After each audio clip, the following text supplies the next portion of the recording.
Bien, meditemos un ratito en la palabra del Señor. Dios es bueno y para siempre es su misericordia. Libro de Lucas, capítulo 9, versículo 62. Dice así su palabra. Y Jesús les dijo, ninguno que poniendo su mano en el arado mira hacia atrás es apto para el reino de Dios. Cierra sus ojos un momento y oramos al Señor. Padre, en esta hora al presentarnos delante de usted y al estar frente a su palabra, que es la autoridad máxima, que es quien guía nuestra vida, en esta hora rendimos nuestros corazones, Señor, delante de usted para oírle con la mayor claridad. Queremos poner toda nuestra atención, Señor, a lo que usted quiere en esta hora, entregarnos a cada uno de nosotros, Señor. Padre, usa mis labios con humildad, con sencillez, pero también con precisión, exactitud y la revelación que es dada por medio de su Espíritu, Señor. Permítanos en esta hora disfrutar de su palabra, Señor, y que haya cabida en cada uno de nuestros corazones, Señor, de manera que impulse nuestra fe, de manera que impulse nuestro ánimo, Señor, para seguir adorando y sirviendo al Rey de Reyes y Señor de Señores. Nos sentamos a la mesa para disfrutar de su palabra. En el nombre de Jesús. Amén. Amén. Bien, hoy quiero hablarles acerca de con la mano en el arado. ¿Ah? Con la mano en el arado. Jesús conversa en muchas ocasiones con sus discípulos y habla temas muy profundos, pero también a la misma vez de manera muy sencilla. Y en esta ocasión, precisamente Lucas registra una conversación que tuvo con alguno de sus discípulos, no especifica con quién, pero sí los tuvo con sus discípulos. Y en esta conversación habla acerca de los costos que significa seguir al Señor.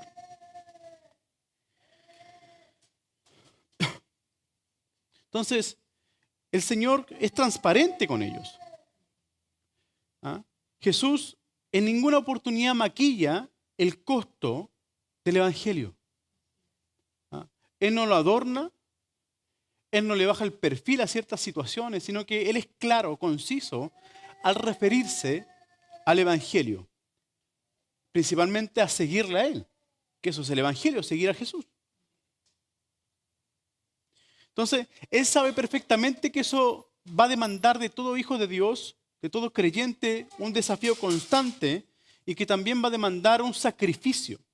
Ahora quiero que entendamos lo siguiente. Si bien es cierto, su palabra dice que el Señor no quiere sacrificios, pero se refiere a esos sacrificios de holocausto. ¿Ya? El sacrificio está relacionado ahora con el esfuerzo. ¿Ah? Entonces, el Señor habla de esta especie de sacrificio. Por eso en cierta ocasión Él dice, bueno, el que quiere seguirme, tome su cruz y sígame. Es decir, cargando con la muerte sobre sus hombros. ¿Con la muerte a qué? Al viejo hombre, a la vieja mujer. Entonces, el Señor con claridad le habla a sus discípulos, a sus seguidores de la importancia de seguirle, pero también bajo qué costo, bajo qué esfuerzo, bajo qué sacrificio.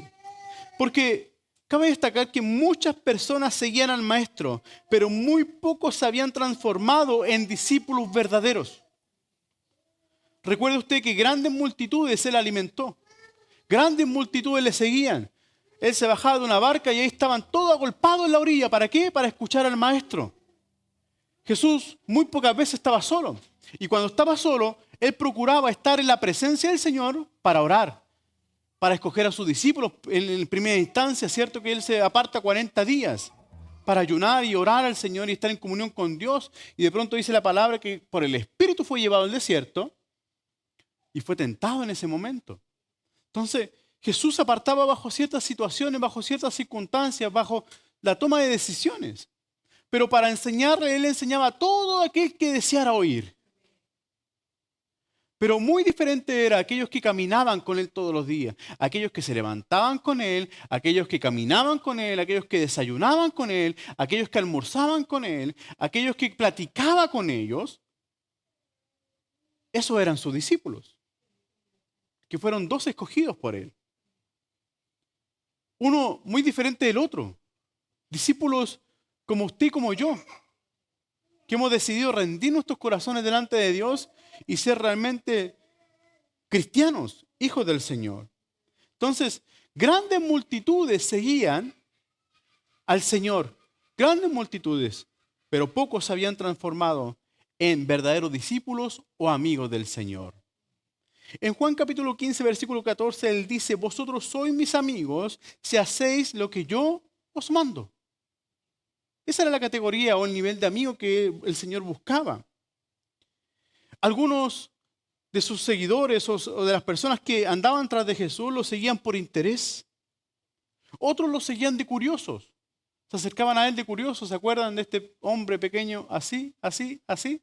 Que de curioso quería saber quién era el Señor y fue y se subió a un árbol. Y de pronto, por esa curiosidad es que el Señor lo llama y le dice, yo quiero estar en tu casa, quiero bendecirte. Entonces, mucha gente seguía al Señor. Y en esta porción bíblica encontramos a algunos que querían seguirlo también.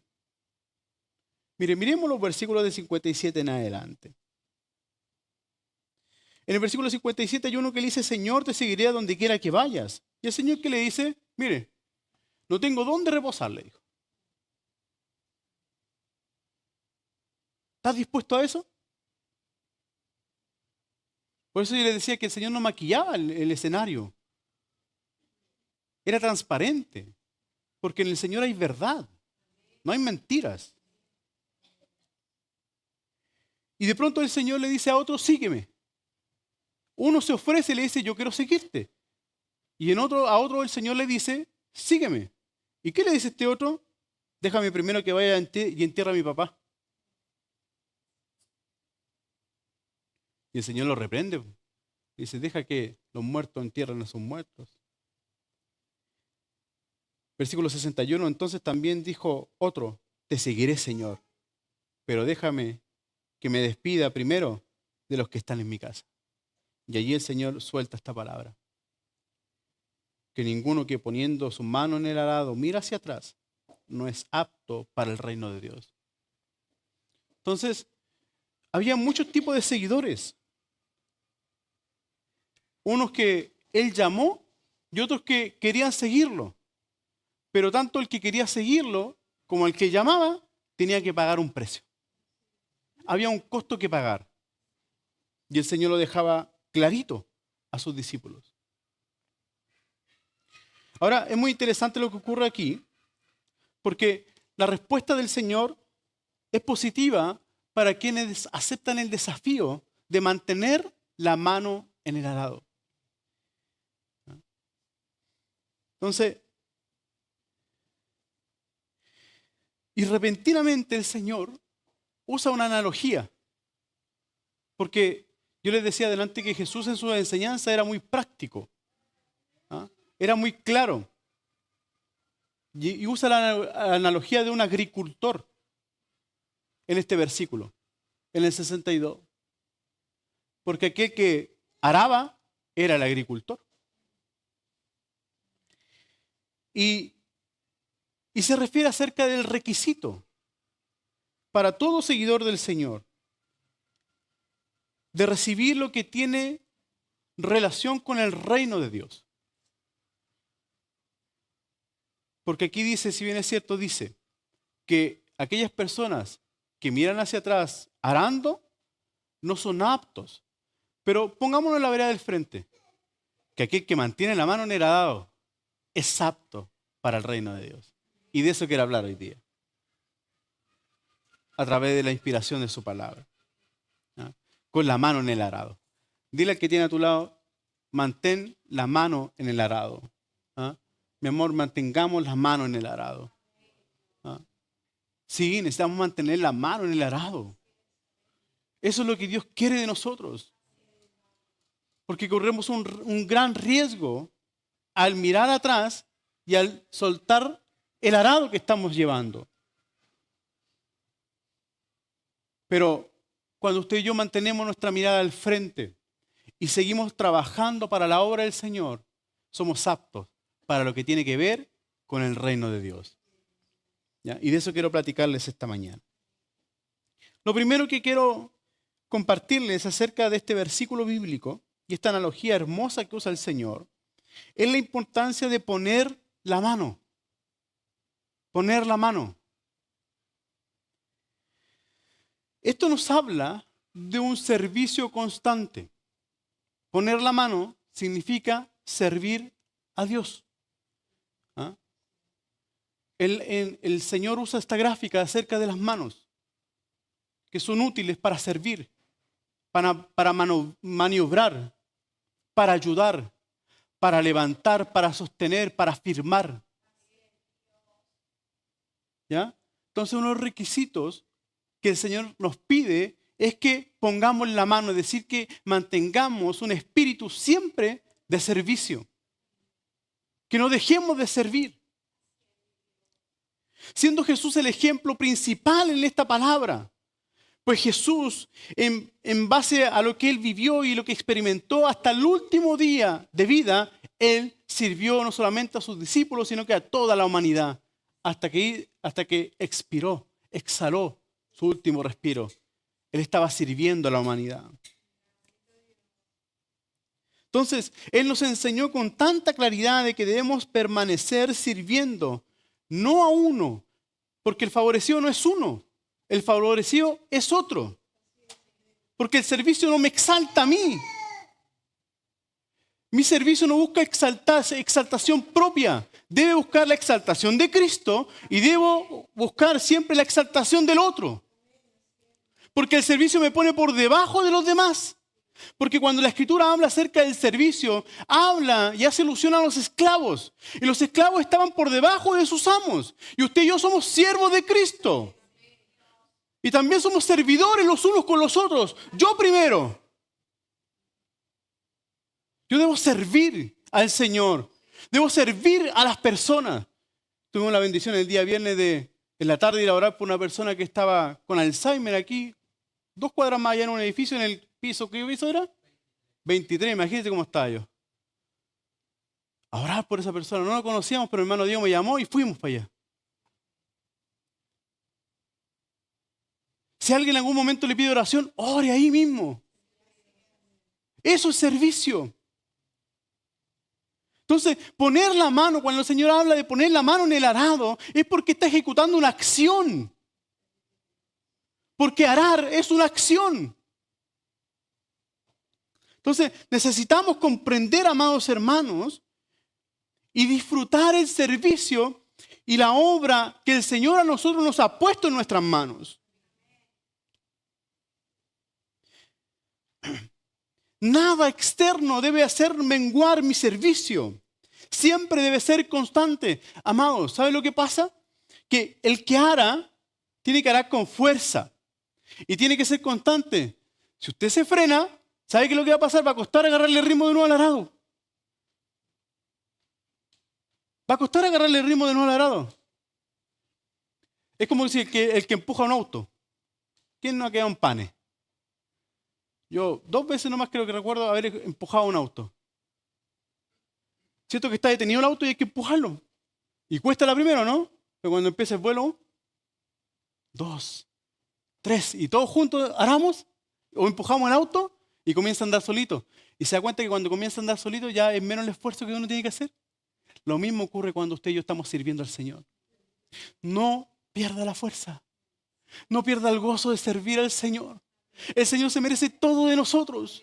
Nosotros no nos merecemos nada de Él, pero Él en su inmenso amor y en su inmensa misericordia lo ha provisto todo para nosotros.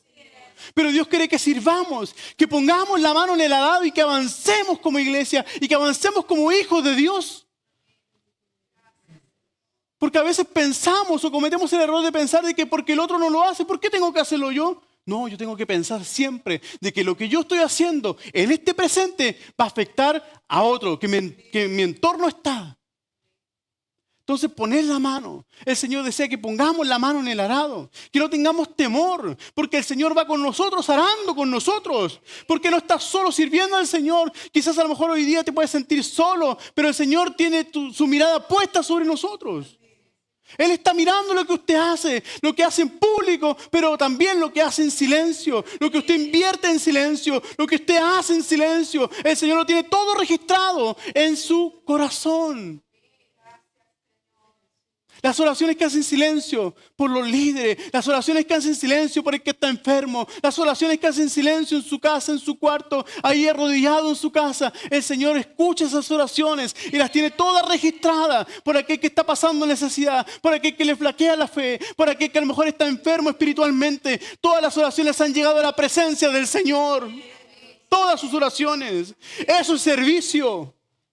Eso es poner la mano en el arado. ¿Hasta cuándo? Hasta cuando Dios dé una respuesta, pues. Sea que sí o sea que no.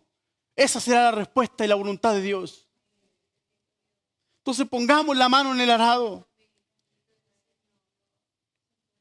Poner la mano en el arado también significa compromiso. Este agricultor tenía el compromiso con quien lo contrató. Esto no nació de la nada. Alguien contrató a este siervo para que para que pusiera las manos en el arado. Alguien le contrató a usted. Y no fui yo. Fue el Señor el que te llamó. Fue el Señor el que derramó su sangre por usted, no yo. Yo no he hecho nada por usted. El Señor lo hizo. Y a Él debemos servir. Y en su obra debemos servir. Compromiso primero con Dios. Si usted y yo tenemos compromiso con Dios, tenemos compromiso con todos. Porque Dios habita en Anaí. Dios habita en mi hermano Cristian. Dios habita en mi hermana Bernarda. Tengo compromisos con ellos. De orar, de animarle, de abrazarle, de saludarle, de preguntarle cómo están, cómo ha ido su día. Que el Señor le bendiga esta semana. Compromiso con Dios primero. Y no con la responsabilidad de entender de que un día daremos cuenta de aquello que hemos hecho. No, porque esto se hace por amor. Porque todo lo que hacemos, lo hacemos por amor y para la gloria del Señor. Entonces, compromiso. Porque el Señor ha sido quien nos ha llamado. Oseas capítulo 11, versículo 4 dice, los atraje con cuerdas de ternura, dice. Bendito el Señor. Los atraje con lazos de amor. Les quité de la cerviz el yugo. Es decir, todo peso ha sido quitado cuando el Señor nos trajo. Y con cariño me acerqué para alimentarlo, dice el Señor. Entonces debemos responder a ese llamado que el Señor a nosotros nos ha hecho. No tenemos un compromiso con nosotros, tenemos un compromiso con Dios. Y los demás son resultados de nuestro servicio y nuestro compromiso con Dios. Es verdad que a veces el camino se pone difícil. Es verdad que a veces somos todos muy diferentes. Es verdad que a veces tenemos diferentes pensamientos, diferentes edades. Pero somos un mismo cuerpo, un mismo espíritu. Y también debemos procurar la comunión en ese aspecto. Debemos cuidar la comunión porque el que habita en el otro es Cristo. El que habita en mí es Cristo. Lamentable que estemos en este cuerpo carnal pecaminoso, pero favorablemente es Cristo quien habita en nosotros. Y a Cristo el Señor servimos. Entonces, que nada ni nadie nos haga sacar o quitar o mirar atrás de la mano, de nuestra mano del arado. Nada quite nuestra mano del arado. Lo tercero que quiero reflexionar acerca de poner la mano en el arado requiere de esfuerzo. Pero es un esfuerzo dirigido a su reino, en su obra. Es normal que a veces se acabe la fuerza, ¿sabe? Pero siempre hay alguien que te anima. Siempre. Principalmente cuando estamos desanimados, su palabra nos anima. Una oración nos anima. ¿Ah? Un abrazo nos anima. Un mensaje nos anima. Entonces, cuando usted y yo ponemos la mano en el arado, requerirá de nuestro esfuerzo. Por eso el Señor nos llama a amar al Señor con todas nuestras fuerzas. Es verdad, a veces nos cansamos. Y es verdad que a veces nuestra atención se va a todo, quizás, en algunas ocasiones, a las cosas terrenales. Pero nuestro servicio en el Señor, nuestro trabajo arduo, será recompensado cuando lo hagamos con esfuerzo, con dedicación, con excelencia, porque al Señor servimos. Entonces, lo primero, pongamos la mano en el arado. ponga su mano en el arado. Pongamos juntos la mano en el arado, porque juntos somos uno solo. Juntos somos un pueblo, una nación y a una iglesia que el Señor vendrá a buscarnos. Lo segundo, poner la mirada de frente. ¿Dónde está entonces nuestra mirada? Poner nuestra mirada de frente significa poner nuestra mirada en lo que está por delante.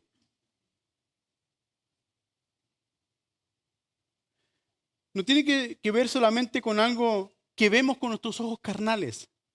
Si bien es cierto, la figura del agricultor sabía que tenía que arar cierto tramo del terreno y que al comenzar y al poner su mano en el arado, avanza y sabe que tiene que caminar 1 kilómetro más allá. Él va a poner su mirada en ese kilómetro más allá. Pero ¿por qué yo le digo que no tiene que ver con nuestros ojos carnales, tiene que ver con nuestros ojos espirituales ahora? Porque usted y yo somos aquel agricultor que ha decidido poner la mano en el arado, pero debemos mantener siempre nuestra mirada, ¿dónde? Hacia adelante. ¿Y quién está adelante? El Señor es que está delante de nosotros. El tiempo que se prolongue, este tiempo de servicio, no sabemos cuánto es. Podemos salir aquí y a la vuelta de la esquina la muerte nos alcanza. Como podemos vivir 10, 15, 20, 30 años más, no lo sé. Pero siempre con la mirada puesta hacia adelante. Porque al mirar atrás solamente nos desenfocamos de lo que estamos haciendo en el presente. Porque si usted mira atrás, las fuerzas no van a ser las mismas hacia adelante. Si usted mira atrás, va a tener menos fuerza para empujar el arado. Entonces, cuando miramos atrás, cometemos y caemos en el desánimo. Porque ya no tenemos fuerza para empujar el arado. Entonces, nuestra mirada debe estar puesta siempre adelante. Entonces, pero ahora veámoslo con los ojos de la fe. Porque estamos hablando de los que son aptos para el reino y estamos hablando de un reino inconmovible, inamovible, del reino de los cielos. Entonces toda mi atención tiene que estar puesta en ese reino. El apóstol Pablo en Colosenses capítulo 3, versículo 2 dice, poned la mirada en las cosas de arriba, no en las de la tierra. Entonces el agricultor debe tener su mirada en lo que está por delante. Y en este aspecto no solamente en lo terrenal, sino que en lo espiritual. Entonces, revisemos un poquito más profundo la actitud o la misión que tenía el agricultor ahora. El que ara la tierra no lo hace porque sí, sino que lo hace porque sabe que en algún momento esa tierra arada va a recibir una semilla. ¿Pero tiene la semilla ahora? No tiene la semilla ahora. Quiero que me sigan esta figura, por favor. Présteme atención, porque esto lo encontré muy precioso de parte del Señor. El que ara va haciendo surcos. ¿Ya? Va avanzando. El arar es hacer surcos. Pero el que ara, que está preparando algo que se va a hacer en el futuro. Amado, lo que hacemos en el presente siempre va a tener repercusión en el futuro. Porque el que ara tiene que tener la mentalidad de que está arando la tierra, pero que el día de mañana, al terminar de arar la tierra, alguien vendrá atrás de él y traerá la semilla. Y el que ara, fíjese en esto, el que ara está pendiente de eso, con los ojos espirituales, con los ojos de la fe. Porque en sí lo que está haciendo el que ara es caminar por la fe ahora. ¿Ya? Entonces, porque él no ve el sembrado, él no ve que los árboles han crecido, él no ve los frutos, él ve una tierra seca, aleluya. Entonces usted que se está sirviendo al Señor y ve por delante a Cristo, pero usted mientras avanza quizá ve una tierra seca a su alrededor, pero no te preocupes, mira con los ojos de la fe, porque el día de mañana alguien va a venir a sembrar. Alguien va a ver el crecimiento de ese árbol y alguien va a disfrutar de ese fruto. Aleluya. Santo es el Señor. Yo le decía al Señor, Señor, hazme un agricultor de tu viña, Señor. ¿Cuántas veces mi mirada ha estado en el terreno? Y yo he dicho, Señor, ¿qué seco está este terreno?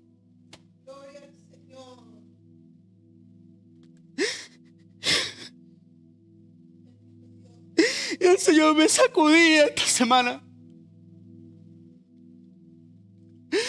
hacía reaccionar y volver en sí. Porque Él me decía, no dejes de servir, no te canses. No quites la mano de este arado del cual yo te llamé. Sigue arando aunque veas una tierra seca, quizás un poco, quizás con piedras, con estorbos, con raíces. Mira cómo yo miro. Si usted va a arar, mire cómo el Señor mira. Cuando usted va en los paisajes, no sé bien en qué temporada, en qué mes del año, pero usted ve nada sembrado, ve tierra solamente, ¿cierto? Y está todo así tan alineadito, tan ordenadito. Pero pasan los meses y usted se da cuenta que va saliendo el arbolito. Pero alguien lo sembró. Pero el que siembra también, amado hermano, el que siembra también tiene que tener la fe necesaria para entender que en algún momento eso va a crecer. De paciencia. Porque en algún momento ese fruto, esa semilla sembrada va a crecer. Quizás hoy día estamos en un trabajo duro y tenemos que arar una tierra seca, pero tengo la confianza puesta en el Señor que está por delante. Tengamos nuestra confianza puesta en el Señor que está por delante. Que Él, mientras usted y yo aramos esta tierra seca, el Señor va con nosotros. Que no estás solo orando, que a veces se te acaba la fuerza, pero de pronto viene el Señor con su manto y te abriga y te dice, tranquilo, aquí estoy yo contigo, te fortalezco. Y no quites la mano del arado, sigue sirviendo, sigue adorando, sigue siendo comprometido con el Señor. Pero como el agricultor tenemos que tener nuestra mirada puesta hacia adelante en el futuro. A donde Dios quiere llevarnos. Y lo que Dios quiere hacer. Entonces, es el Señor el que hará todas las cosas. Entonces caminemos por la fe. ¿Qué hay que hacer? Bendecir la tierra seca.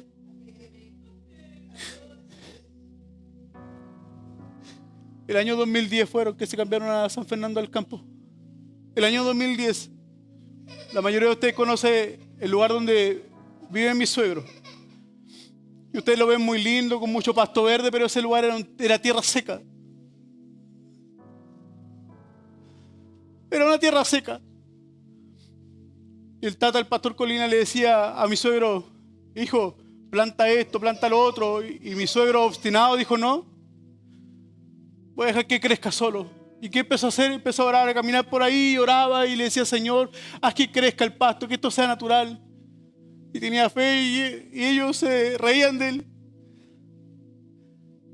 Digo, ellos, los hijos. ¿Sabe qué es lo que hacía mi suegro? Los tomaba a todos. Y al medio de ese espino que ustedes ven en la entrada, lo hacía tomar tecito allí con todo el calor, con toda la tierra. Y los dos chiquillos le decían, pero papá, ¿por qué estamos comiendo aquí tranquilo? En algún momento esto será verde, le decía. Pasaron los años y eso creció solito, sin la necesidad de sembrar. Y Dios me traía esa imagen en mi corazón. Que verdad a veces parece duro el terreno, pero hay que seguir arando. Porque el futuro de ese terreno es fructífero. Porque el futuro de ese terreno es fructífero, pero necesitamos verlo con los ojos de la fe. Llamar las cosas que no son como si fuesen. Eso es fe. Caminar por la fe, sabiendo que el día de mañana alguien va a disfrutar de ese fruto que usted y yo estamos trabajando hoy día. Aramos la vida de otros. Aramos la vida de la iglesia. Pero también tenemos que arar la vida de otros. Porque usted no sabe quién va a ser ella, quién va a ser él. Usted no sabe quién va a ser en el futuro. Pero si por la fe lo vemos como Cristo los ve, se dará cuenta que las manos del Señor son grandes. Porque el Dios grande está dentro de ustedes. Una vez alguien le decía, eres una gran mujer de Dios. Y me decía, pero mi pastor, yo no tengo nada de eso. Es que yo te veo con los ojos de Cristo. Porque en Cristo eres grande, porque el Cristo grande habita dentro de ti. Entonces debemos llamar las cosas que no son como si fuesen. No se trata de ocultar las cosas, sino que se trata de mirar el futuro desde la perspectiva de Dios. Todo va a tener repercusión el día de mañana. La única manera de arar bien y cosechar es que siempre permanezca nuestra mirada hacia adelante. La única manera. Y aunque el diablo busque distraernos, cuando nuestra mirada está clavada en el Señor, nada hace que el arado se enchueque. Y ya hemos dado un paso más de fe. Probablemente seamos nosotros mismos los que tengamos que sembrar el día de mañana. Y quizás trabajaremos para nosotros mismos, pero al fin y al cabo trabajaremos para los demás. Pongamos la mano en el arado y mantengamos la vista adelante. Tercero y último. Aquí el Señor habla de los que no son aptos para el reino. Pero yo les quiero hablar hoy día de los que sí son aptos para el reino. Es decir, usted y yo. Raúl, usted y yo somos aptos para el reino. Si ponemos la mano en el arado y mantenemos nuestra vista hacia el frente.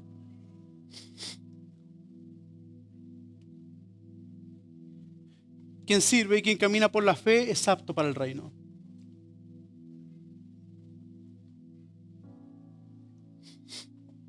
Todo discípulo ha sido llamado a recibirlo del reino en sus vidas.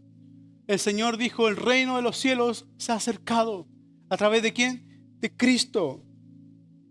Entonces, hay un reino establecido en nosotros por medio de la presencia de Dios.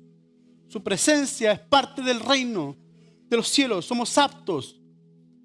No por nuestras fuerzas, sino por los méritos de Cristo Jesús.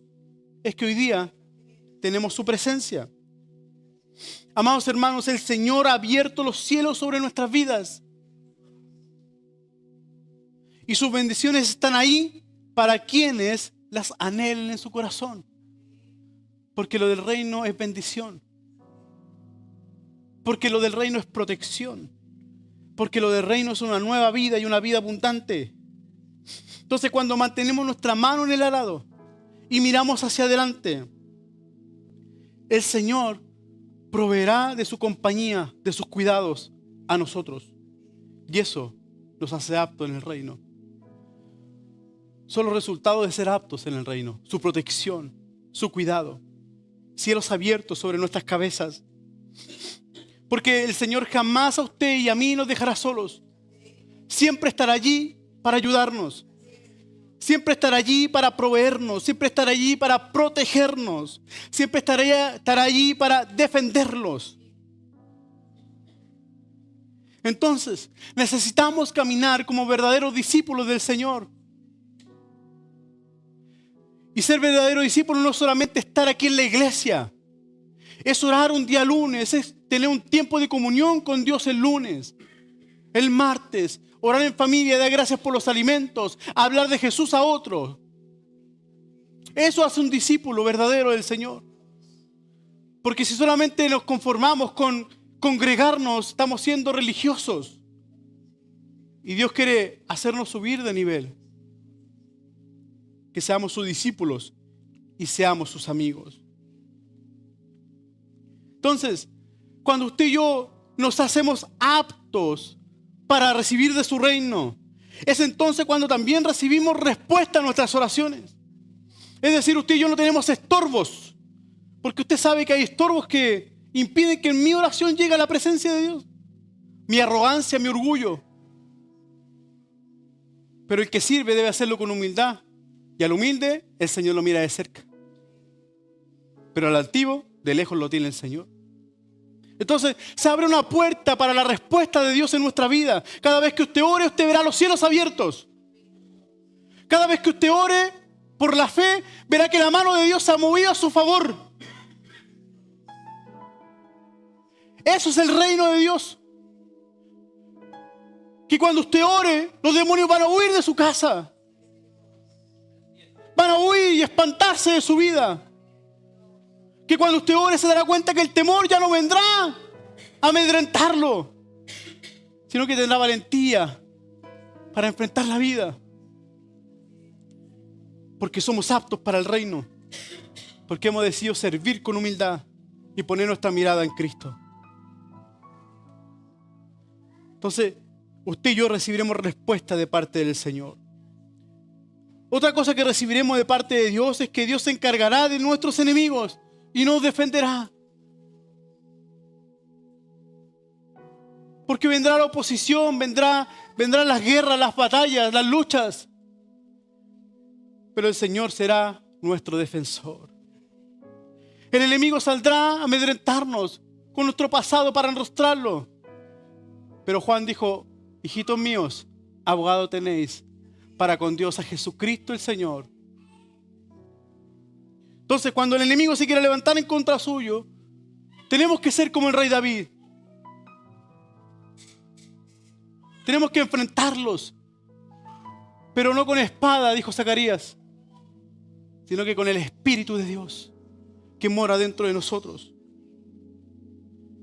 Y en el nombre de Jehová de los ejércitos, dijo David, a este filisteo incircunciso el Señor se lo entregó en las manos. Con solamente una piedra certera, que le llegó a ese gigante y lo derribó. ¿Acaso no fue una obra del Señor eso? Por supuesto que sí. Entonces el Señor nos ayudará a pelear estas batallas. Y si estamos enfermos, el Señor les sanará. Porque el Señor es poderoso. Porque el Señor trae salvación, vida eterna. Trae perdón de nuestros pecados. Pero también viene acompañado de su sanidad. Porque por sus heridas usted y yo hemos sido curados. Entonces cuando venga la enfermedad a su vida, eso no le va a provocar temor, no le va a provocar angustia, no le va a provocar incertidumbre, sino que va a estar confiado. ¿Por qué? Porque usted está sirviendo al Señor con la mirada hacia adelante. Entonces usted no mira, yo no miro la enfermedad, no miro los problemas. Miro al Señor que está por delante, que está con los brazos abiertos esperándome a que yo llegue y termine la carrera. Por eso el apóstol Pablo decía: he acabado mi carrera y la he acabado con gozo, con alegría, porque he guardado la fe. Hoy estaba pero moribundo ya, complicado el hombre, pero él se gozaba al saber de que al terminar su carrera él iba a recibir la corona incorruptible de parte del Señor. Porque un día seremos coronados, todos los que son del reino serán coronados como realeza. Porque la corona solamente está apartada para la realeza. ¿Acaso no lo dijo Pedro? ¿Qué somos nosotros? Nación santa, pueblo adquirido por Dios, real sacerdocio, separado para Él, apartado para Él. Entonces, como usted y yo somos aptos, comenzamos a experimentar de la bondad del Señor, de la sanidad del Señor, de los milagros del Señor. Que si hay una puerta cerrada, en el nombre de Jesús se puede abrir. Que cuando viene la tristeza, el Señor transforma la tristeza en alegría.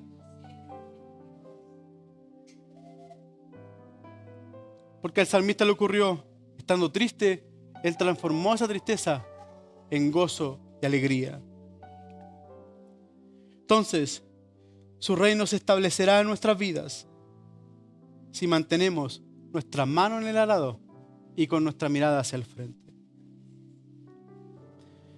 Estoy convencido,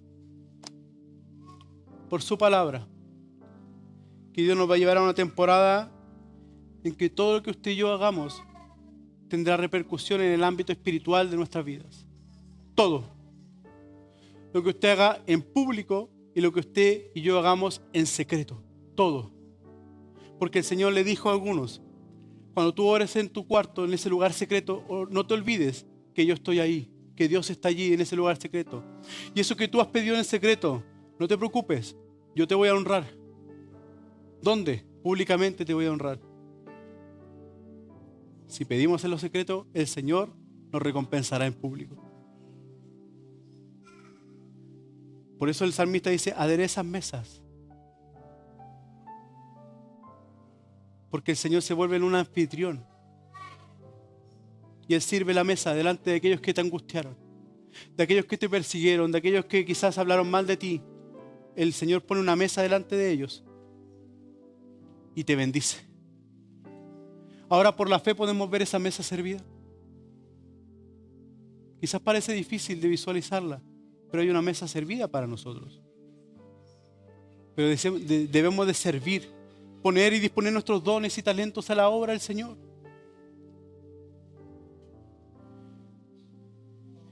El Señor va a dar la respuesta a sus hijos. Usted y yo somos hijos de Dios. Y como dice su palabra, quizás van a haber ocasiones en que vas a pasar por las profundidades, pero tranquilo, no nos vamos a ahogar. Quizás van a haber momentos en que el Señor nos va a permitir pasar por el fuego, pero tranquilos, no nos quemaremos. Porque el Señor está con su pueblo. El Señor está con nosotros. El Señor está con usted de manera individual. Y el Señor está con su familia, con su matrimonio, con su economía, con su salud. ¿Sabe por qué? Porque nosotros le pertenecemos a Él. Él nos ha comprado a precio de sangre y somos de su propiedad. Y con Él y con sus cosas nadie se mete. Así que yo le quiero invitar hoy día que mantengamos la mano en el arado. Que mantengamos la vista hacia adelante. Y tengamos por seguro que vamos a comenzar a experimentar el favor y la bendición de Dios. Porque Dios nos ha hecho aptos para recibir las bendiciones del reino en nuestras vidas. Le quiero invitar a que puesto en pie, oremos al Señor.